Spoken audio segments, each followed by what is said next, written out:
Hi, welcome to another exciting episode of the Andre the Beast Creighton Show. Another exciting show and definitely another exciting guest going all the way to Florida to interview one of the, let's call it up and coming professional athletes.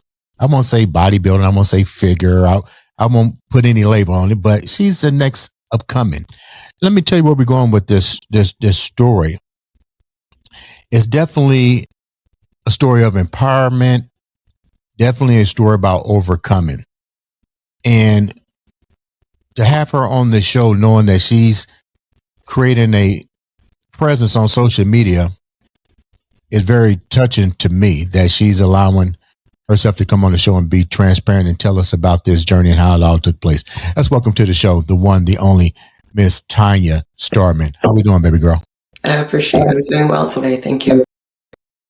Before we get started, Tonya, tell the viewers a little bit about who you are. Well, as far as the fitness journey goes, it all began about 16 years ago. So I've been doing it off and on. It originally started in Granite City, Illinois, where I made my New Year's resolution to join a gym and lose 10 pounds, and just kind of went from there. I met my husband there, and he was really good at the fitness side. I was really good at the nutrition side. So by the time I was 32, I was probably in the best shape of my life up to that point. And then it's just kind of been a roller coaster since then. And what you see now is what I've been working on just the last couple years. When you say a roller coaster, Yeah. what do you mean when you say roller coaster as it pertains to your career path now? Just being fit, trying to stay in shape. So once you get here, that's like half the battle. The other half is trying to stay here. And it's not always that easy. As a lot of pictures you see on my Instagram will show, I was fit and then I wasn't. I was fit and then I wasn't. Now I'm fit again and still trying to figure out how to stay here. What do you think? And you're talking to a professional bodybuilder, so retired. So and a national judge. So I get the pressure that's being put on you guys to compete at the highest pinnacle of any sport that I know of when it requires individuality. Why do you think you had such difficult times knowing that you had your husband there to guide you? He's not always in the fitness mindset either. He doesn't personal train anymore, and he's not looking like he used to, I guess you could say, so I won't necessarily say he let himself go. And since I started doing this about a month ago, being on Instagram and getting attention, he's since rejoined a gym and is trying to get back into shape. What were some of the difficult moments for you through the journey so far? Because you're still young. So what were some of the difficult obstacles that you had to overcome? A lot going on in life. Like I was going to nursing school. I got to within a year of getting my bachelor's degree. But then I started with a custody battle. And it was a really nasty custody battle. And I was at the point in my nursing program where I was doing clinical. So I was actually in the hospital, interning kind of thing. But I had to quit going to nursing school so I could get a job so I could afford attorneys, and everything else just kind of, fell away when you have life to deal with. Were you competing at this time at all as you was fighting for custody and dealing with the things that you was dealing with? Because if you were, that's another added addition to stress, right? Absolutely. But I do want to stress I have never competed. It was something I considered when I first began bodybuilding, I guess, but I realized at the time I didn't have the commitment necessary to do it. So I'm still to a point where I'm trying to figure out if I want to compete or not. Wow. Let me ask this question to you. When did you truly realize that you are not alone and fully capable?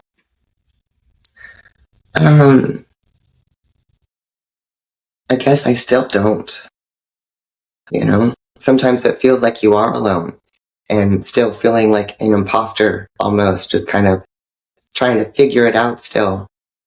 You know, I don't feel like I'm completely capable yet, which is probably why I haven't committed to competing.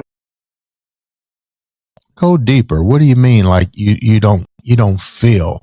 I'm trying to understand because in the back of your mind, this is something that you want to venture into, if not as a career, but just to see if you can, how you see a cheesecake in front of you at the bodybuilding contest and you go, should I eat that piece of cheesecake? But go a little bit deeper with that. Um, I guess I have always struggled with not believing that I'm enough and not believing that I'm good enough, and always believing that somebody else is better or everybody else knows more than me, and I'm still trying to figure it out. I don't feel like I know enough, and I definitely don't feel like I know enough to, I guess, know what it takes to compete. You know, I see these people on stage and I hear them speak and I know what they go through in the gym, and I'm like, I I know my commitment level definitely is not equal to theirs. So I just always feel like everybody else is up here and I'm still down here. What does your husband say about this? The exact opposite, and I get confirmation everywhere I go. You know, so like I discovered that like 10% body fat is kind of when everybody starts noticing all that muscle you have underneath. So everywhere I go, you know, it's the stares, it's the compliments, it's the um, just people telling me I'm inspiring, whatever it is. So there's constant confirmation that I could probably step on stage right now and win. You know, there's a lot of professional competitors where I go to the gym and they say you could step on stage right now and probably win. But in my mind, I don't believe that. You know, it's crazy. Now, I got to ask this question because the viewers are going to want to know. You Right. do carry a large amount of muscle mass, and theoretically, it's almost like rolling the dice when you're talking about a woman who doesn't produce a lot of testosterone to maintain that amount of muscle. Hmm. Do you often get criticized for that amount of muscle? Do you often get asked, are you enhanced in any way? I don't in person. A lot of people will make the comments online, and I have stated I do take testosterone. It started out as just replacement therapy because after a certain age, you know, it's everybody's testosterone declines. So you start noticing whether it's mood or confidence or gaining weight or bad sleep. You know, it was my husband that recommended that I go get my hormones checked. And so when I did, at the time, the levels were normal, um, but not beneficial. So they wanted to increase them. So we started doing that. So I'm always on testosterone. Clear that up a little bit for the women that don't understand that when you started to see a drastic change in body composition from what was your body composition like before the treatment of hormone replacement, aka testosterone to your body? Well, there was a lot more fat than muscle. So I was at least 28, maybe, yeah, around 28, which is still pretty normal. 28% body fat, but I'm 9% right now. You know, and the biggest difference was, you know, like let's just say I had no desire to be with my husband. So that was causing relationship issues. So that was the preempt into, well, let's go get your hormones checked. You know? Let me go here with my next question. What specific hurdles completely shift your perspective on turning obstacles into strength? Um, I guess it goes back to when I was in my early 20s. I was like compelled to get this tattoo that means to overcome in Chinese. And it seems like, you know, it was almost like foreshadowing all the things I would have to overcome in life. So it just seems to be this recurring theme that no matter what comes up, as you choose to overcome it. And I think it's, the challenges are what gives you the opportunity to learn lessons.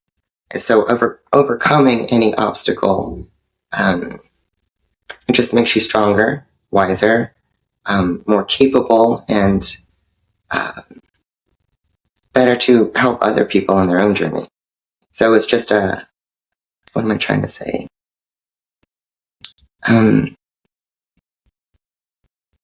Overcoming is just like a goal, like a constant goal to overcome. Like anything that gets in my way, that's just something else I have to overcome because that's going to help me level up in life, so I could be better for somebody else.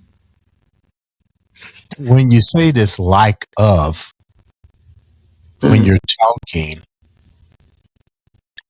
I mean, I find that, not saying that it can happen, but you came from structure. You came from a military, rigid family background. I mean, how did it not affect you, the structure that your family had, being military? Growing up, it was actually the exact opposite. We grew up in the 80s. My father was in the Navy, so he was gone 6 months out of the year, most years. So it was just me and my mom. And my mom just wasn't very motherly, so there was very little structure in the family. So we kind of grew up like wild animals. And then after my parents separated, there was even less. It was even more chaotic. So however it is that I got here was by seeing what I didn't want to be from my parents. Yeah. Let me go with my next question. Can you hear me? I'm going to go with my next question here. Yeah. How do you balance the journey of self-acceptance with the drive for personal growth? I think they kind of go hand in hand. The more you grow, the more acceptance I think you have for yourself. At least that's what I'm hoping anyway. Like, that's what I'm learning along the way. So when I was 14, I was diagnosed with depression. So I struggled with depression most of my life. And that self-acceptance and that self-forgiveness and just trying to find ways to love yourself. I kept getting this confirmation that I felt like I was on my own. There was never anybody there for me when I needed them. And it wasn't until about 8 years ago when I got this little voice in my head that told me that I was enough and that I was all that I needed. Like, I don't need constant validation or acceptance from anybody else. The one that truly matters is yourself. And it's absolutely a constant journey, hoping that improving yourself is going to increase your chances of self-acceptance. How did that of constant validation get you in trouble growing up to where you're at today? Because usually there's a lot of bad choices that is made along that journey with individuals. What was that like for you? Well, it's always putting the power in somebody else's hands to determine what your worth is. And that's incredibly dangerous. I'm slowly learning, nobody else gets to decide that. And if, they have a problem with me or if they reject me, that's not my problem. And that doesn't mean there's something wrong with me. You got to understand you're not going to be everybody's cup of tea and you don't need to be. But, it's nice when at least the people that say they love you accept you, or it feels like they do, or they understand you. But what's that's your not always the relationship? case at the end of the day. What's your relationship like now with your mom and your dad? They're dead. I'm sorry.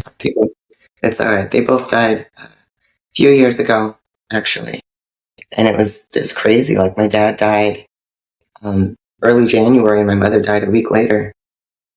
And it wasn't one of those cute love stories where they were married and one couldn't live without the other. It was just a very odd coincidence. My mother died actually a complications from Alzheimer's, which was another reason I was interested in being on testosterone replacement therapy, because it's supposed to help, I guess, maintain memory or preserve memory or have benefits on the brain. Yeah. For their passing, were they aware, or did you expose what you was dealing with to this point? I had, but we weren't a close family at all. It wasn't a lot of communication.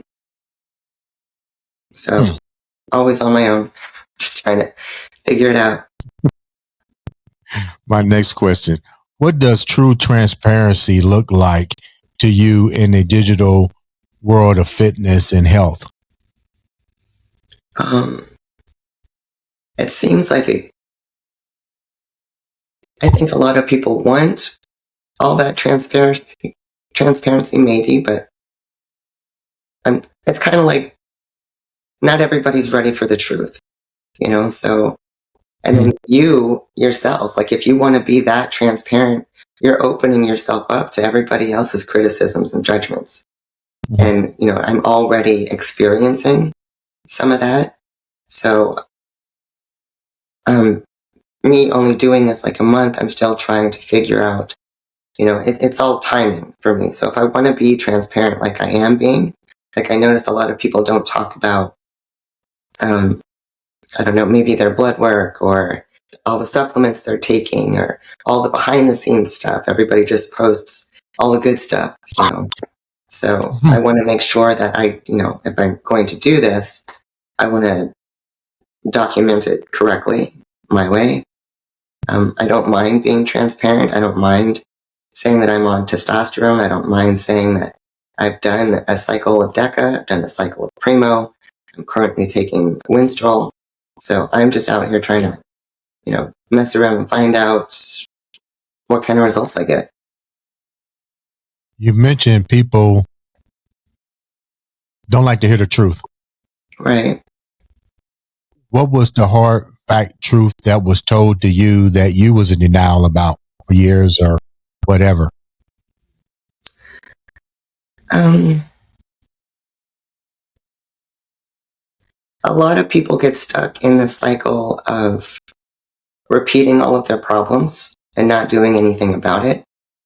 And it wasn't until I moved here to Florida when I found myself doing it, but it had to be pointed out to me by somebody else, that like, if you're not going to, you have to be the change that you want to see.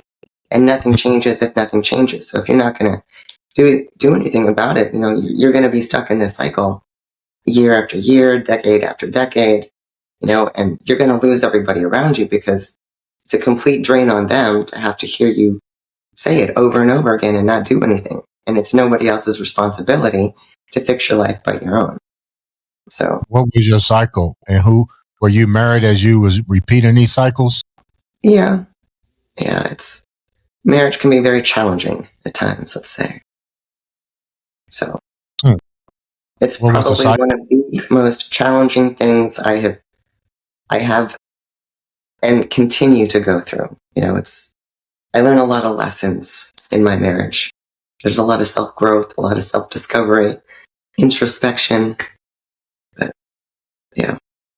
What was the cycles that you was finding yourself repeating prior to relocating to Florida?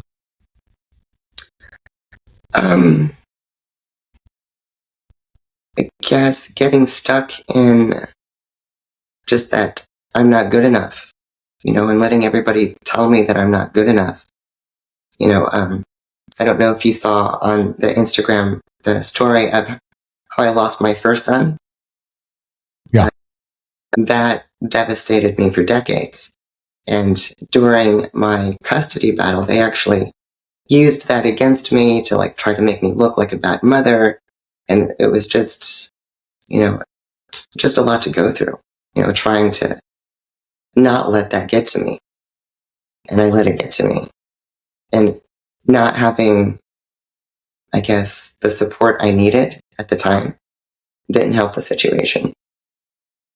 I won't get deep into the loss of your son and the court battle, because that's too personal, and I want that to be something that for you and you only. So I respect that, and sorry for the loss of your son. But I'm gonna ask this question: when you realize that they was trying to put you as what you said, not a good parent and stuff, and you're still dealing with your own stuff. At the end of the day, how did you review life as a whole? Or should I say, how do you review humanity as a whole, knowing what you went through?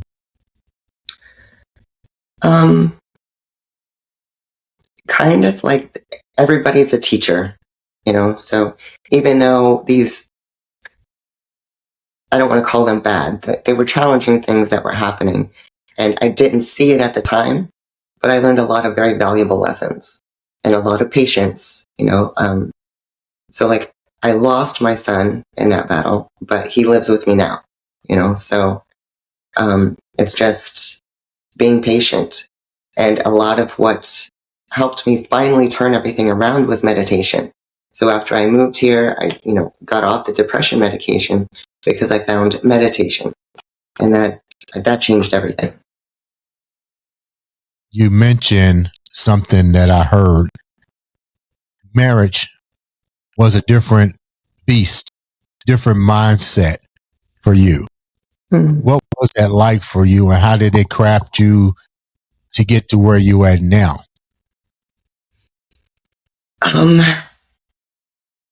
It is consistently overcoming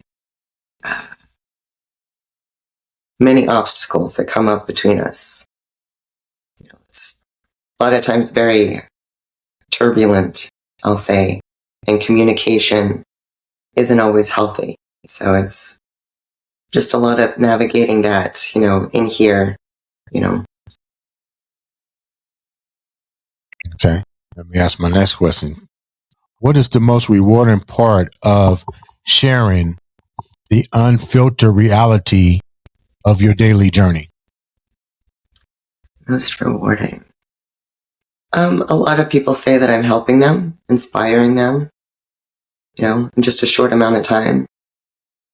So it's, my end game or my goal, I guess, is to just help other people help themselves. Know that it's not as difficult as it might seem. There's so much information on the internet, it can be overwhelming that you can get stuck in the, paralysis of analysis and just not know where to begin. And a lot of people say they keep waiting for motivation or they keep waiting for the right time. I'm like, it's now, and motivation comes after, and motivation doesn't stick around. It's just like happiness. It's there sometimes, but it's consistency over motivation. And eventually, if you are consistent, you will absolutely get what you want. You will find a way. Everybody finds a way to get what they want. It doesn't matter what it is, good or bad. Right. Crackhead finds a way to get crack every day, right? So they say, like, be like a crackhead. So, if you want it bad enough, you'll get it. I like the way you use that phrase. That's pretty good. Okay, so now let me ask my next question. How do you protect your peace in an environment that's like honesty and empathy and authenticity too? If I said that right, authenticity. Just making space, trying to, set your own boundaries, not letting every single comment, good and bad, go to your head. Because at the end of the day, these people don't know you. They know a version of you, this little blip that they saw of you. So whatever they think, or, these people that have, whether it's something good to say or something bad to say, they don't really know you. Or they only know the you that they know, like everybody knows a different version of you. So, just knowing that, you just make your own space at the end of the day. And has there been a moment on social media that somebody or someone might have said something to you that could have spent you out of control or put you back to where your mindset was before it transformed to that beast mindset? I don't think so. I mean, the worst thing that's been said so far is that, I abuse steroids or something. Or, I'm a man. I'm like, if that's the worst thing that can be said, then I'm good, and they don't know me well enough to know anything else. And honestly, there's nothing that they could say that hasn't already been said to me, actually Right. by somebody in my family, people that know things about you and know how to hurt you, know how to trigger you, know how to push your buttons. Um, it's already been said, already been done. I've already made my peace with all of that. So I So really, let me get this straight. Am I hearing you right? You don't have to mention their names. You got family members that tell you that you look masculine or manly? in the past, supportive, like, horrible things were said, like, I deserve to lose my son, kind of stuff, just to make you mad. But um, I'm not really close to anybody in my family. There's nobody else in my family that my husband's very supportive. So there's nobody who's openly saying anything negative to my face anyway. How do you still try to foster a relationship with your son? Just making sure I make time for him and always letting him know how proud I am of him and that I love him. He's 22 now. So giving him his space to become his own person and just letting him know that I'm here whenever he wants me to be here. Have you guys ever talked about the outcome, how it took place, and how it have maybe affected him? And are you guys just let bygones be bygone and kind of just move in a straight line at this point? He's very nonverbal. So I just kind of let him come to me. I let him know that he can come to me. I've tried to have open conversation, but he didn't seem to be forthcoming, so I didn't push it. Hmm. He's happy where he is now. I think he still has a relationship with his dad. I think they still talk on the phone, but I don't pry. I as soon as my son turned 18, I completely cut them off because they're very toxic people. So I just cut that out of my life and was like, whew, done with that chapter. Wow. Let me go here with this question. Where do you draw the relentless drive to keep learning when obstacles feel overwhelming? Just like you just talked about with your son and cutting toxic individuals out so you can continue to move forward. It's just, I've always had a passion for learning. Anytime I have an interest, I pursue it. Anything I'm interested in, which is why I have so many licenses and certifications. Right? I don't really do anything with it, but I do it for the knowledge and the education. I feel like you always have to keep moving forward. There's always something to learn. As long as you're here, you should be learning something so that you can share it with others. So I think the passion, like even as a little girl, I'm 4 years older than my brother. So when I would go to school, I'd be really excited to come home and teach him everything I learned at school. So it's always been a joy for me to share any experiences or knowledge. Wow. I'm almost done with my questions. My next one. When you step into the public speaking stage, what is the core message you want audience to take away? Um, you are capable. You are enough. Um, and just keep your own power. Like there's a lot of people online coming to me asking me what I think about something, and I'm like, it's dangerous to always give that away, and they get really upset thinking that that person's answer um, it doesn't support their dreams or something, and I'm like, Give and me an I idea. Give me an example of what you're talking about. sure there's a young man who wants to pursue a music career. So he's asking me what I think of his music, and he's asking me what I think about what other people say. And he asked me one time if or told me that he didn't feel like somebody was supporting his dreams. And I'm like, well, are you going to use that as an excuse not to pursue your dream? Like, it's, it looks like you're constantly looking for some reason to not get there by always asking somebody else, well, what do you think? And I don't feel like you support me. Like, you don't need that. Anybody that's ever gotten there doesn't always get there because they've got everybody else going like this. Sometimes it takes that person to just, you have to be strong. You have to be able to, find it within you and not without. Why do you think he came to you with that information and that major concern? Why you?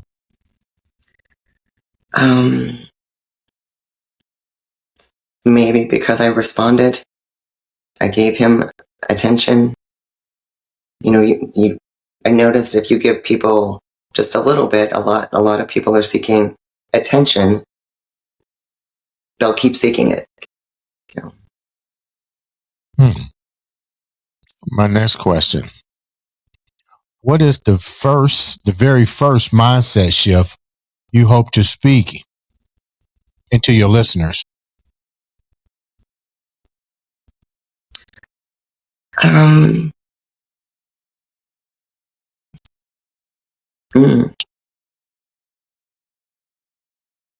guess just motivation and perception. Knowing that they do have the ability, that they are capable right now. It's always that the power is within. Okay. And my last question. What impact do you ultimately want your story to have on someone who feels like giving up today?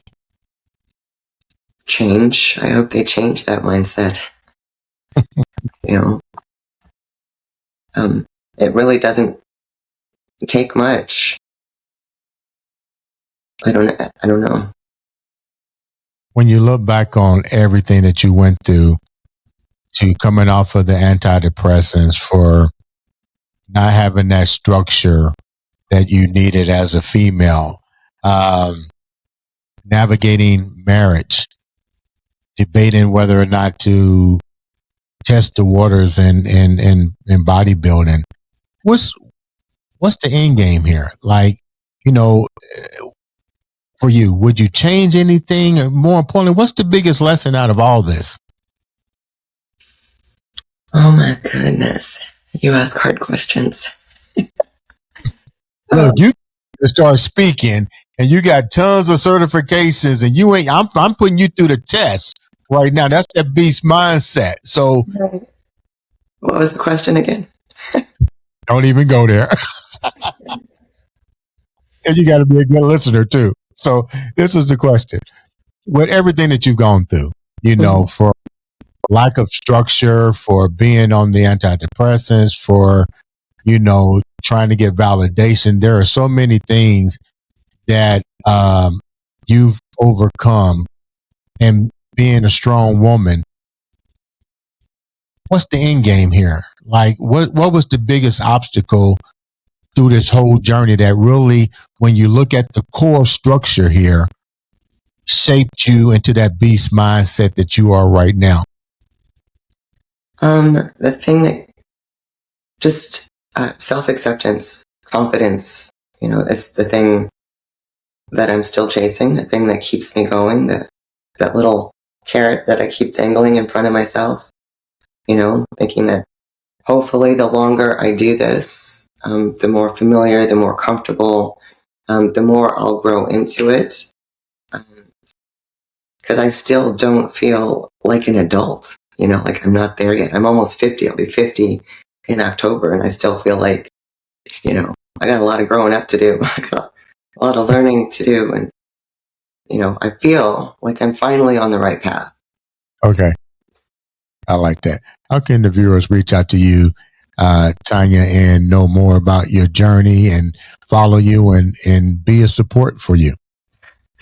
I'm throwing everything on Instagram right now, so just Misfit Naples on Instagram. MISSFITNAPLES. You know what? Thank you so much, Tonya, for taking time to launch your soon to be new career with public speaking, motivating, maybe getting on that stage and really empowering women of all ages. Make sure you guys click that button. All it takes is one click to make a difference in your life or change somebody else's. Tonya, thank you so much. Ladies and gentlemen, this has been another, and I do mean another exciting episode of the Andre the Beast Creighton Show.